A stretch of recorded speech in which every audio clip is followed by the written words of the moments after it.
Shalom teman-teman.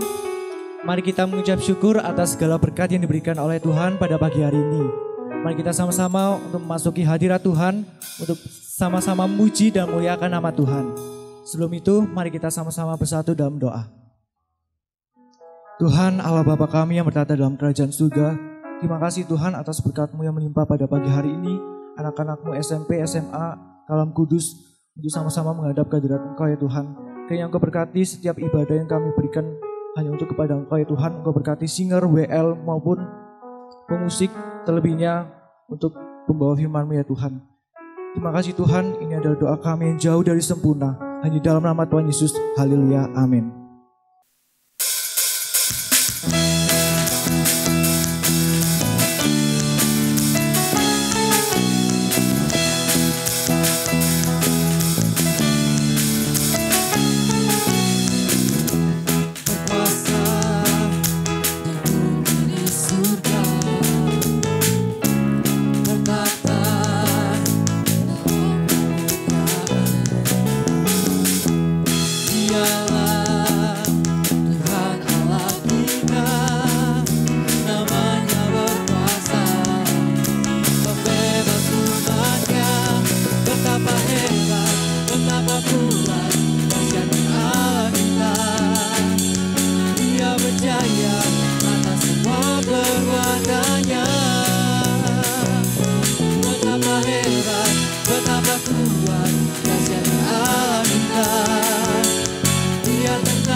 Dahsyatnya Allah kita, Dia berjaya atas semua perbuatannya.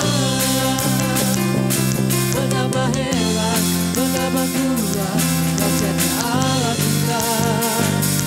Dia bernama Yesus Raja segala raja, Tuhan Allah kita.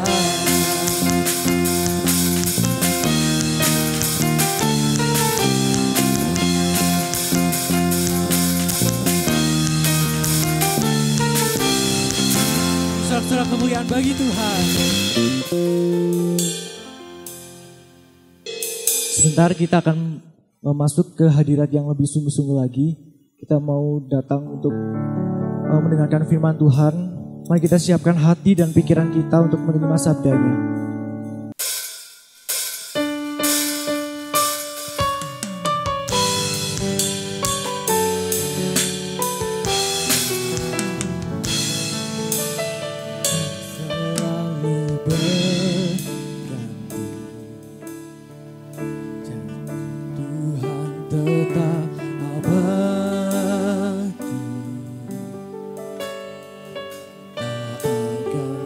Tuhan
yakin Tuhan memberkati.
Shalom teman-teman, ketemu lagi sama Miss Ayu dalam Ngopi Bareng.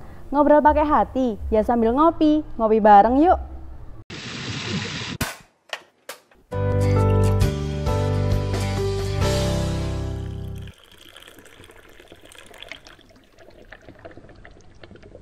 Nah teman-teman, di ngopi kita hari ini kita akan sama-sama ngopi bareng Mr. Elifas. Nah kira-kira apa ya yang akan kita obrolin hari ini? Udah pada nggak sabar kan? Ngobrol pakai hati, ya sambil ngopi, ngopi bareng yuk.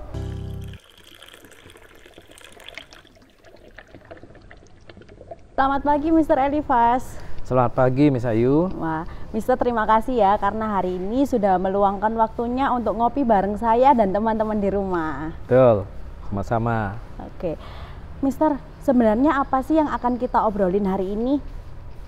Sebetulnya tema sepanjang bulan Februari ini adalah pemeliharaan Allah. Dan untuk ngobrol pagi ini, judulnya adalah Allah dan burung pipit. Oke, jadi hari ini mungkin kita akan membicarakan tentang manusia dan burung pipit yang merupakan ciptaan Allah dan sangat dikasihi oleh Allah gitu ya Mister? Betul, ya betul. Lalu yang menjadi dasar dari obrolan kita hari ini itu apa Mister? Dasar dari obrolan atau acuan yang dipakai harus selalu dari Alkitab, tidak boleh dari yang lain. Dan hari ini kita akan ambil dari Injil Matius pasal 10 ayat 29 sampai 33. Dan ada ayat yang sejajar dengan Matius 10 ini adalah di Lukas 12 ayat 6 dan 7 gitu.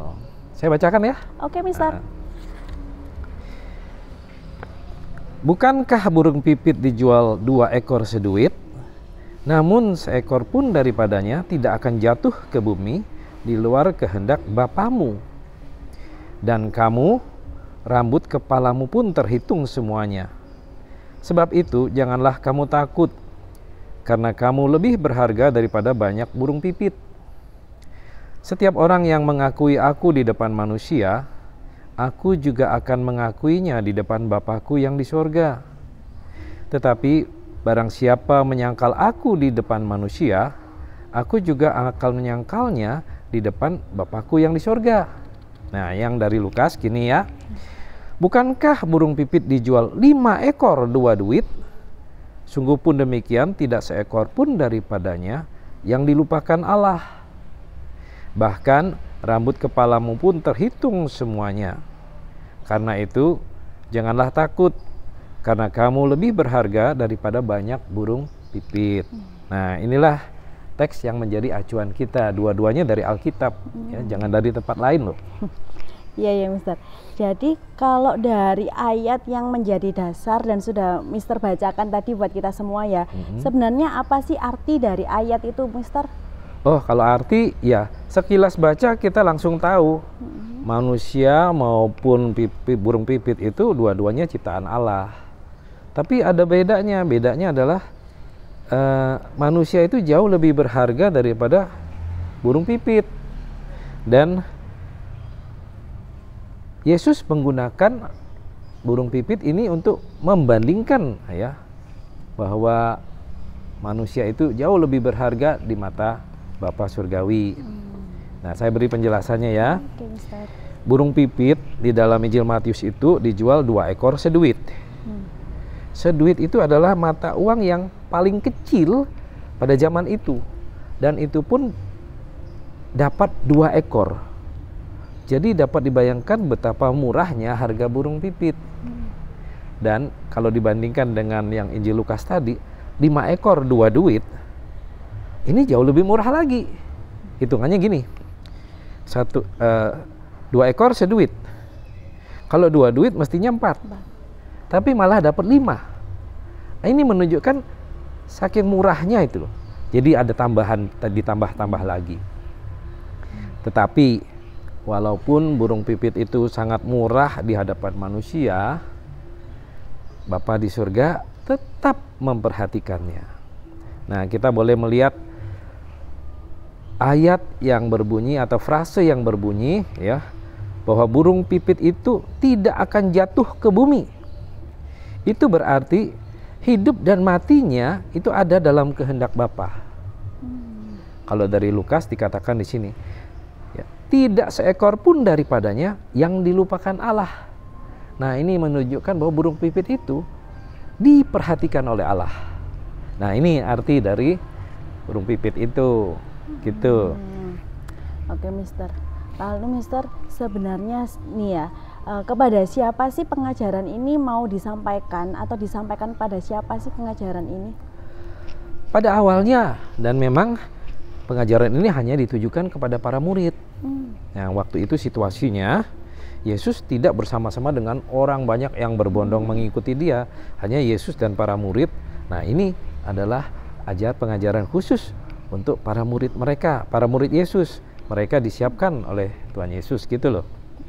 Oke, jadi pengajaran ini disampaikan memang khusus untuk para murid Yesus waktu itu ya, Mister ya? Betul. Nah, tapi mengapa kok Yesus ini mengajar dengan menggunakan perbandingan burung pipit dan manusia? Lalu kenapa juga kok cuma diberikan atau diajarkan kepada para murid? Memangnya apa sih tujuannya? Oh, ini ada 3 loh ya. Mengapa dengan perbandingan? Lalu mengapa hanya kepada para murid? Juga apa tujuannya toh? Betul, Mister. Kita bahas satu-satu ya. Oke. Nah, yang mengajar dengan perbandingan, ya. Mengajar itu adalah suatu seni yang memanfaatkan peraga, ya. Seni yang menyebabkan orang mengetahui atau memahami apa yang diajarkan. Seni mengajar itu dengan cara agar mudah dimengerti, ya. Mengajarkan sesuatu yang abstrak atau sulit dipahami menjadi lebih mudah dipahami, dimengerti oleh pendengar, ya. dengan suatu perbandingan menggunakan benda-benda atau istilah-istilah yang sudah dimengerti atau yang sudah lazim pada waktu itu. Gitu. Jadi para murid memang berasal dari latar belakang yang berbeda-beda. Ada yang berasal dari profesi nelayan, ada yang berasal dari profesi pemungut cukai, ada juga yang mantan murid Yohanes Pembaptis, ya, ada banyak. Nah, tapi walaupun mereka berbeda-beda itu, mereka sama-sama mengerti tentang burung pipit, ya, yaitu burung pipit itu sangat murah. Maka Yesus yang adalah penasehat ajaib, sang guru agung itu menggunakan, ya, perbandingan harga burung pipit untuk mengajar tentang keberhargaan para murid ini di hadapan Bapa Surgawi. Kalau burung pipit begitu dihargai oleh Bapa Surgawi, apalagi para murid ini. Itu. Lalu yang kedua tadi, mengapa hanya kepada para murid, kan? Nah, pertanyaan ini mengorek keterangan mengapa, ya, atau apa alasan Yesus hanya mengajar kepada mereka. Sebetulnya alasannya sederhana, yaitu karena mereka adalah murid-murid Yesus atau murid-murid yang dipilih oleh Yesus untuk menjadi murid Yesus dan juga nantinya menjadi rasulnya, yaitu untuk menjadi orang yang diutus untuk mengabarkan Injilnya kepada seluruh dunia. Gitu. Lalu yang ketiga ini adalah tujuan. Ya. Keterangan bahwa dalam ayat yang tidak dapat diperoleh dari Alkitab adalah bahwa di pertengahan pasal 10 itu dijelaskan bahwa nanti para murid ini akan menghadapi penganiayaan. Jadi Yesus mempersiapkan mereka. Nah, penganiayaan ini, ya, sebetulnya penganiayaan ini akan berbentuk mereka akan ditangkap, dihina, diejek, dikucilkan, bahkan sampai mungkin dipenjara begitu. Jadi bahkan di ayat 22 di pasal 10 ini mengatakan bahwa murid-murid ini nanti akan dibenci atau dihina oleh semua orang. Ya, bukan semua sih, tapi menunjukkan sangat banyak orang yang akan menganiaya atau menghina para murid ini. Jadi Yesus mempersiapkan mereka sedemikian dengan konsep bahwa nanti kalaupun sampai dianiaya, menderita, ingatlah bahwa kalau burung pipit itu dipelihara, maka mereka pun tetap dipelihara oleh Bapa. Gitu. Ya. Jadi supaya nanti, ya, kalau mereka menghadapi situasi itu, mereka siap. Gitu loh.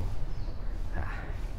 Oke, Mister. Jadi kan bagaimanapun kondisi kita itu pasti akan tetap dipelihara dan berharga di mata Allah gitu ya, Mister ya? Betul, ya. Oke. Tapi Mister, sebenarnya apakah konsep tentang keberhargaan ini menjelaskan kalau semua manusia itu dihargai dengan uang dan sangat mahal harganya? Oh, bukan gitu. Manusia itu tidak dihargai dengan uang. Di sini gambarannya memang dengan uang. Tetapi di dalam mata Bapa Surgawi, berharganya manusia dan burung pipit itu beda jauh. Itu kenyataan bahwa manusia jauh lebih berharga dari burung pipit itu tidak hanya pada zaman waktu Yesus dulu. Sampai sekarang burung pipit pun sangat tidak berharga, ya, sangat murah begitu. Jadi siapapun dapat memahami pengajaran ini dulu maupun sekarang. Gitu. Lalu mengapa sih kita harus memahaminya, atau orang sekarang ini juga harus memahaminya? Tidak lain adalah Karena lanjutan yang di dalam Matius pasal 10 itu menjelaskan ya bahwa setiap orang yang mengakui aku di depan Bapakku, ya, aku juga akan mengakuinya di depan Bapakku yang di surga. Tetapi barang siapa menyangkal aku di depan manusia, aku juga akan menyangkalnya di hadapan Bapakku yang di surga. Nah, ini makin menjelaskan apa yang menjadi konsep berharga yang telah dibandingkan dengan antara manusia dengan burung pipit tadi. Ayat 32 ini menggambarkan tindakan berantai. Jadi ada aksi positif yang kemudian menghasilkan aksi positif berikutnya, yaitu siapa yang mengakui Yesus di depan manusia, Yesus akan mengakuinya juga di depan Bapa yang di surga. Ayat 33 juga demikian. Tapi aksinya negatif. Aksi negatif dilanjutkan dengan aksi negatif. Ya, jadi berbunyi, siapa yang menyangkal aku di depan manusia, ya, Yesus juga akan menyangkalnya di depan Bapa yang di surga. Nah, dan dua ayat ini menggambarkan dua hubungan yang terdiri dari sebab dan akibat. Jadi atau hubungan konsekuensi logis. Kalau manusia mengakui Yesus, maka Yesus akan mengakuinya di depan Bapa. Kalau manusia menyangkal Yesus di depan manusia lain, maka Yesus akan menyangkal orang itu di depan Bapa yang di surga. Itu. Jadi penganiayaan-penganiayaan yang akan dialami oleh para murid waktu itu akan sangat membuat mereka menderita. Bukan hanya menderita, tapi ya sampai kepada level yang paling atas, ya. Bahkan sampai akan memaksa mereka menyangkal guru, menyangkal Yesus sebagai guru mereka, sebagai Tuhan mereka. Nah, penyangkalan itu bukan sekedar menolak loh ya, tapi penyangkalan adalah suatu penolakan level tertinggi, level teratas, ya. Dan ini akibatnya fatal. Fatal ya Mister ya? Iya, itu kematian kekal. Ya jelas bukan di surga. Gitu. Nah, dalam kerangka inilah Yesus mempersiapkan mereka dengan menyampaikan pengajaran tentang pemeliharaan oleh Bapa Surgawi atas burung pipit ini. Jika burung pipit yang sangat murah itu saja dipelihara oleh Bapa Surgawi, apalagi manusia, ya, itu jelas sangat berbeda. Ya, memang para murid itu sebelumnya berasal dari berbagai profesi, namun sekarang status mereka telah diubah. Jadi tujuan dari pengajaran ini adalah jikala nanti para murid ya mengalami penganiayaan atau penganiayaan menerpa mereka, nah mereka sudah tahu ada konsekuensi, ya, ada konsekuensi yang harus dihadapi. Dan dengan mengetahui sebelumnya, mereka boleh mengambil tindakan dan perkataan yang tepat. Oke, gitu ya Mister. Ya. Jadi tujuannya ini, pengajaran ini supaya para murid itu bisa mengambil tindakan yang tepat dan benar gitu kan ya Mister? Betul. Oke. Ya. Tapi Mister, pengajaran ini tadi seperti yang sudah Mister sampaikan, bahwa itu ditujukan kepada para murid waktu itu. Iya. Lalu gimana sih dengan kita di zaman sekarang ini? Kita kan nggak ketemu sama Tuhan Yesus secara langsung. Oh ya, memang jarak waktunya pun sangat jauh kan. Dulu dan sekarang itu ada bedanya, tapi ada samanya. Nah, kita lihat dulu di sepanjang alur sejarah, di berbagai tempat tercatat ya, ada penganiayaan terhadap anak-anak Bapa Surgawi. Tapi yang terpenting dari banyak catatan-catatan itu ya, ada catatan tentang anak-anak Tuhan yang mengakui Yesus walaupun mereka diterpa penderitaan, dianiaya dan seterusnya. Dan jelas mereka pun diakui oleh Yesus nanti di depan Bapa Surgawi, ya. Namun ada pula yang menyangkal Yesus di depan manusia. Dan ini bahkan sampai dipublikasikan. Ya. Nah, kenyataan bahwa seperti yang Yesus katakan pada murid waktu itu, bahwa mereka akan mengalami aniaya dan penderitaan, sekarang ini juga masih ada. Jadi penganiayaan itu bukan hanya pada zaman waktu Yesus, tapi sepanjang sejarah sampai kepada zaman sekarang ini. Dan kita bisa melihat faktanya di seluruh dunia. Oke, jadi gitu ya Mister ya. Lalu kalau menurut Mister nih, apa sih pesan yang bisa disampaikan ke saya dan teman-teman yang bisa kami lakukan? Bagaimana sih kami harus bersikap, bagaimana kami harus berperilaku, seperti itu Mister? Kalau pengajaran ya pasti tidak beda jauh dengan yang saya sudah uraikan tadi, ya, karena nggak bisa ditafsirkan ke lain tempat begitu ya. Seperti keberadaan burung pipit yang masih ada sampai saat ini, ya, yang masih dipelihara oleh Bapa, kita pun masih dipelihara oleh Bapa.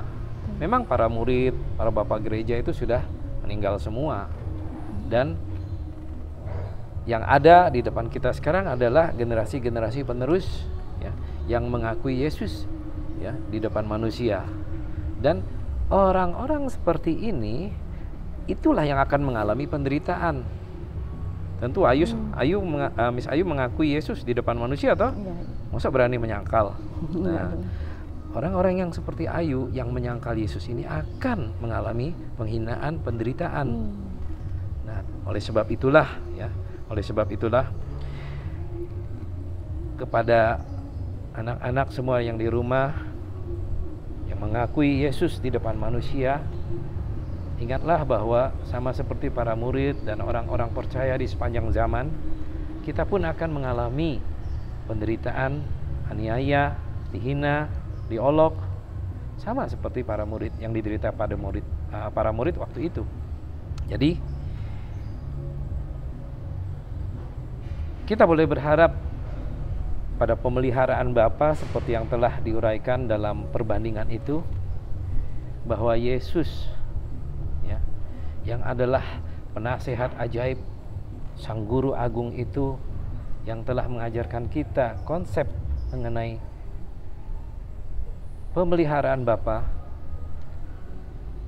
Dia akan mengakui kita di depan Bapanya yang di surga, Bapa yang kekal.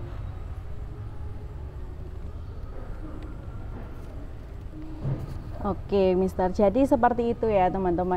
Nah, Mister, bolehkah sebelum kita mengakhiri obrolan kita hari ini, bolehkah Mister bisa berdoa buat saya dan teman-teman di rumah sehingga kami bisa bertahan di tengah penderitaan itu nantinya? Baiklah. Namun sebelum berdoa, saya ingatkan satu hal lagi, ya, bahwa di dalam Alkitab jelas-jelas, ya, mengatakan bahwa siapapun yang melakukan perintah-perintah Allah, perintah-perintah Yesus, itu adalah akan dikenali sebagai murid-murid Yesus. Dan orang-orang ini tidak akan lepas dari penderitaan, aniaya, hina, dan apa yang sudah Yesus ajarkan sebelumnya. Dan ada satu ayat pengingat, Amsal pasal 3 ayat 6 mengatakan bahwa akuilah Dia dalam segala lakumu, maka Ia akan meluruskan jalanmu. Maksudnya adalah kita harus mengakui Yesus dalam segala perkataan, perbuatan kita, dalam segala tingkah laku kita. Maka Yesus, Allah Bapa, akan meluruskan jalan kita. Maksudnya meluruskan adalah membuat jalan kita itu enteng, membuat jalan kita itu tidak lagi kita takuti, tidak lagi kita khawatirkan, tetapi boleh dengan bersandar pada Allah Bapa, pada Yesus Kristus, kita menjalaninya. Gitu. Akuilah Dia dalam segala lakumu, maka Ia akan meluruskan jalanmu. Gitu. Ya, mari kita berdoa. Bapa Surgawi, kami bersyukur Bapa memberikan pengajaran yang begitu indah kepada para murid pada waktu itu, dan sekarang mengajarkannya kepada kami. Kami telah membaca firman-Mu, mendengarkan renungannya. Bantulah kami agar kami dikuatkan untuk boleh menerapkan firman-Mu ini, pengajaran ini dalam segala aspek kehidupan kami. Sehingga kami boleh menjadi anak-anak yang diperhatikan oleh Bapa Surgawi, dipelihara, bahkan diakui di depan Bapa Surgawi. Terima kasih.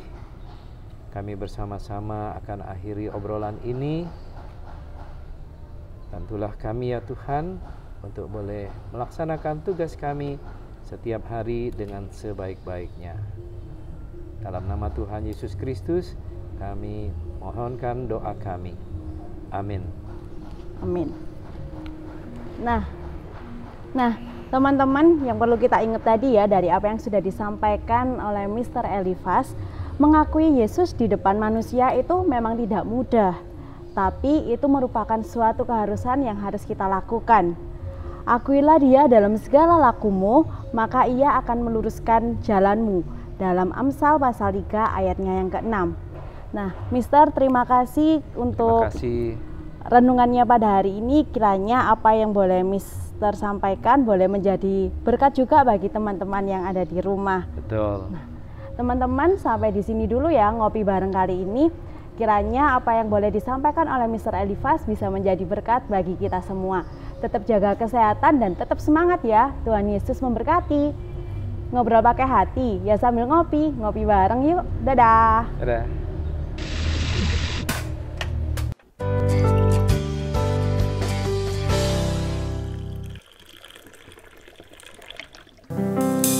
Terima kasih buat firman yang telah diberikan. Kiranya Tuhan memberkati Pak Elifas dan memberkati kita semua. Sebelum kita mengakhiri ibadah pada pagi hari ini, mari kita sama-sama menghadap ke hadirat Tuhan.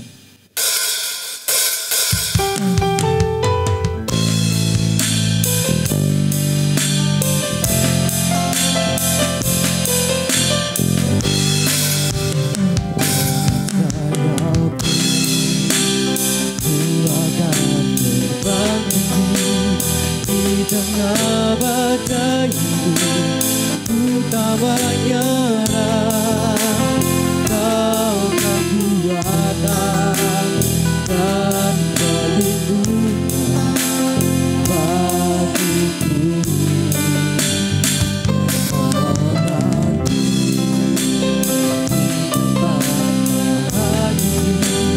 Ku mengangkat tanganku, aku berserah, Kau ku nantikan, Kau yang ku sembah, Yesusku. Sayapku hati,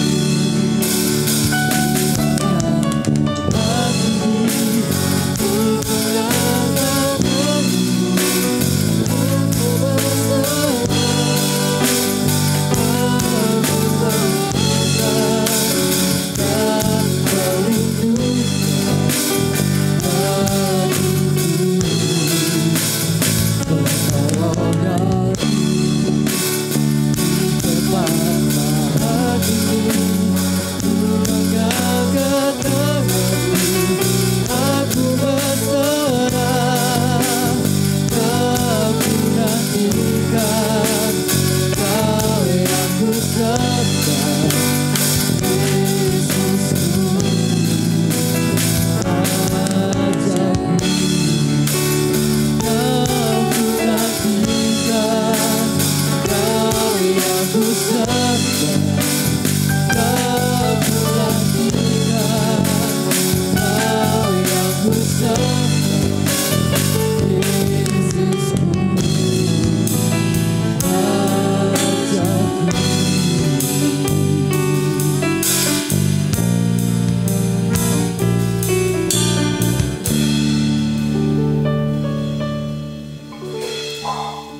Sekarang marilah kita bersama-sama memohon pertolongan Tuhan dalam melaksanakan perintah-perintahnya sebagai anak-anaknya di dunia ini.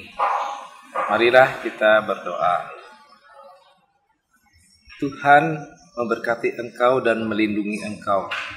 Tuhan menyinari engkau dengan wajah-Nya dan memberi engkau kasih karunia. Tuhan menghadapkan wajah-Nya kepadamu dan memberi engkau damai sejahtera dalam hidupmu sepanjang hidupmu, melaksanakan perintah-perintah-Nya di dunia ini. Amin.